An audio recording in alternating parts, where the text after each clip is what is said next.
And now it is time to introduce to the champion from blue corner. This is Bakari Dunda. Bakari Dunda. Godi. What it is, folks. Paradise katika hoteli hii ya Nanga. Mapambano 13 yatapigwa hapa, ambapo mpaka hivi sasa hili hapa ambalo wapo ulingoni kwa hivi sasa ni pambano la 7 ambalo limewakutanisha Khamisi Magazeti kwa upande wa Khamisi Magazeti. Wacha tuone pesa za marudio. Muzi anamhesabia, anamwambia futa. Ni punch ambayo imempeleka chini, knockdown katika raundi ya kwanza. Wakati unafanya utambulisho wa pambano, unakuja kusuka mtu tayari kashalamba sakafu na uwezi ya lakini atajipanga.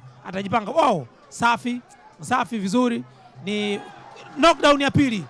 1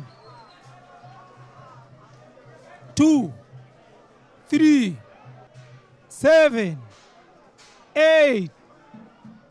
Jana nilipatiwa chini kabisa. Hawezi tena.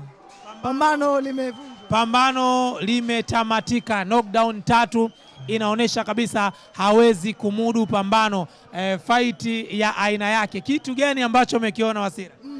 Kabisa. Huyu Magazeti niliambiwa, na ndio kitu ambacho pia leo hii nakishuhudia, kwa maana mkono wake wa kushoto na hata pia mkono wake wa kulia wanamuita Magazeti, kwa maana jinsi Gazeti unavyoliona ni kwamba ni jepesi, ndivyo ambavyo alivyo yeye katika kurusha ngumi, na ndivyo tunavyomuona kwamba pambano lililomalizika la 6 tulilishuhudia Mwakisopile akimaliza kwa knockout, lakini pia technical knockout, lakini pia vile hata pambano hili kati ya Khamisi Magazeti dhidi ya Bakari Dunda pia vile knockout.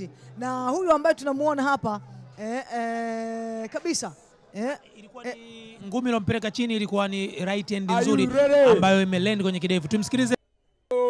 Red corner and Khamisi Magazeti.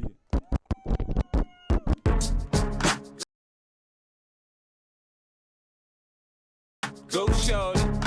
Gazeti huyo ambapo ameonekana kumpeleka mara 3 mara 2 kumpeleka mpinzani wake chini Bakari Dunda.